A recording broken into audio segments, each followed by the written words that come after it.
Hey everybody, I had a lot of questions regarding the last video that I did featuring no line coloring, so I wanted to create another card kind of with the same technique.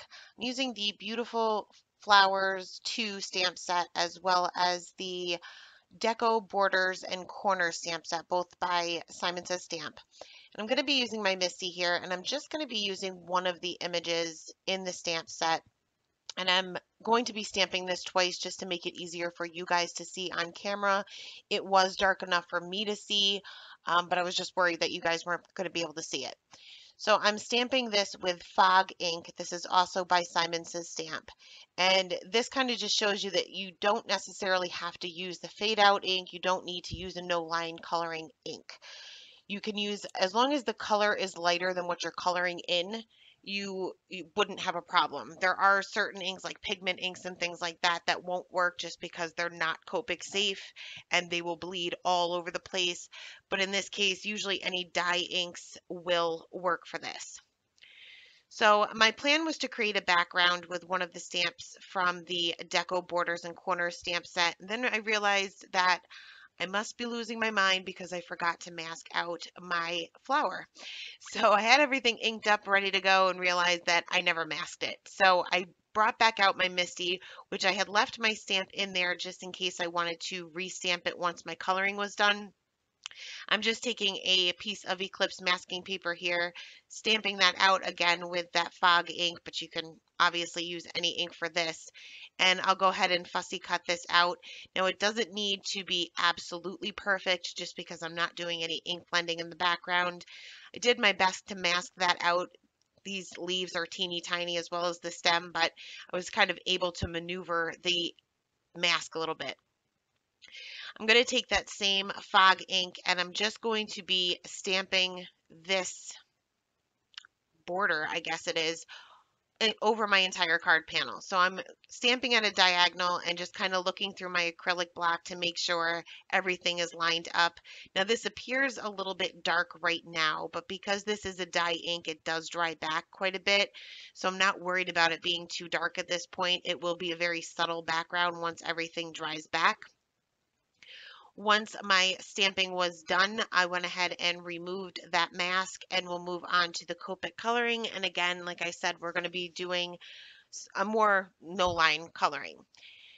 So there's a lot of lines within this image that kind of show you where your shadows should be.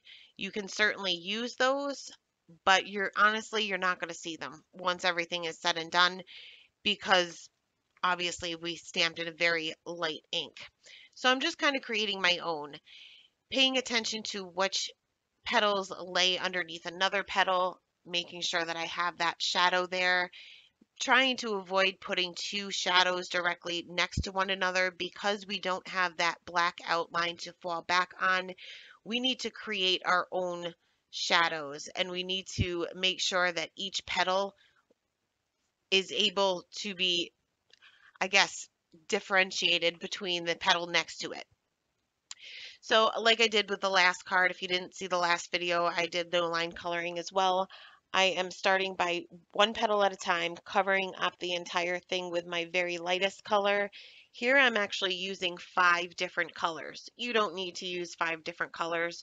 I just thought I wanted to get a little bit more contrast than I did with the last card, but this flower is a lot tinier than the other flower, the petals are anyway. So I didn't necessarily need to use all 5 colors, but the V01 and the V000 are pretty similar anyway, so it didn't make too much of a difference. But once I have the lightest color down, I move on to the darkest color and just put my very darkest areas. Now for some of the larger petals, I do a few little flicks just to kind of give some texture to each of the petals. And for others, I'm just putting in one little line for the shadow. For these little petals that are kind of off to the side, I'm just putting some shadowing on the bottom part of the petal because that would naturally be the darkest, keeping the highlight on the top part of the petal being that's the petal above it will have that shadow being it's laying underneath that. So again, just trying to avoid putting shadows directly next to each other so you can tell what from one petal to the next. Now, I'm not going to show you all of the coloring here. I did kind of speed everything up a little bit because it's pretty repetitive. I wanted to show you this petal here that's kind of folded over on itself there. That would also create a shadow. You do not need to create a shadow with your darkest color every single time. You can use your darkest midtone and you'll still have a shadow, but it won't be as noticeable, I guess. So if you want more of a subtle shadow, you can definitely use your darkest midtone. Don't feel the need to use that really super dark color every single time. So once all of my petals were done, we'll move on to the stem and the leaves. And I'm doing the stem and the leaves a little bit different than I did with the petals. I'm going to be using the YG90s. And if you guys, I mean, you can use any colors combination that you want, but if you've ever used the YG90s, you'll notice that the YG99 and the YG97, really, there's not too much of a difference there. So you don't necessarily get too much of a contrast when you're using this color combination. So I'm going right in with my darkest color, the YG99, and I'm just adding the veins within each of the leaves, basically just barely touching the tip of the marker to the paper, one line down the center of each of the leaves, and then just a few little flicks on either side here and there, kind of going along with the lines within the image itself.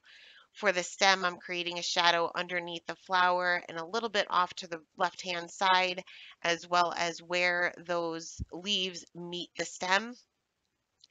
I'll move on to the YG97, but I'm going to totally skip this on the leaves itself. I'm just going to be adding a little bit of this to the stem because I'm looking to get that contrast on the leaves. And if I added the YG97, being these are so tiny, I really wouldn't have much room left for my highlight.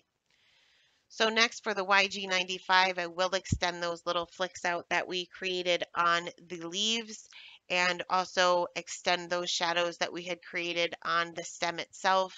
I am leaving a little bit of a highlight on the leaves for the YG93, and I pretty much just go in and cover up the entire thing, any areas that are missing, and let those colors blend together. I wasn't liking the way this looked. To be honest, the lines within the image are not necessarily made for Copic coloring because they are so teeny tiny and so fine. Probably should have gone in with maybe a colored pencil to add those veins within the leaves. So I did go over this a few times and then brought in my YG95 and added a little bit of shading to the each end of the leaf. So on the bottom and the tip of the leaf to kind of give it some flow, I guess, or movement to the leaf. It didn't really honestly make too much of a difference, but it just wasn't looking the way I wanted it to. So in order to fix that, well, first I went ahead and stamped my image again, thinking maybe I'd get just a subtle outline, but I used such dark colors that you couldn't see it anyway, so it didn't really make too much of a difference. So in order to kind of hide my leaves and how I hate my leaves, I'm going to take some of the sentiments and kind of piece them together from that Deco Borders and Corner stamp set. And I'm pretty much going to stamp right over my leaves so that way they won't be so noticeable that I did a horrible job on them. And being this is the first time that I'm stamping with this stamp set, I'm going to use my Misty just in case I need to stamp it twice. I'm going to line that up and use my black ink by Simon Says Stamp, and I'm using the dye ink. They also have a pigment ink, but this gives a very crisp image, and I ended up only having to stamp this once. I got a pretty good image the first time, or pretty good impression the first time.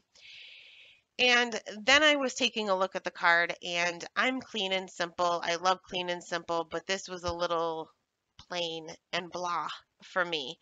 So I took out a piece of purple cardstock that I had in my scrap bin, and honestly, I don't know what brand this is. I don't know what color this is, so I won't be able to link it. I kind of just pulled out a purple one to see if it would match my purple flower, and it did, so I used it. So I'm trimming down my panel to be a little bit smaller than an A2 size card. Also trimming the purple panel down to be slightly larger than my main panel, but still slightly smaller than my card base itself. And then I'll use my Tombow Mono multi-glue to kind of adhere everything together.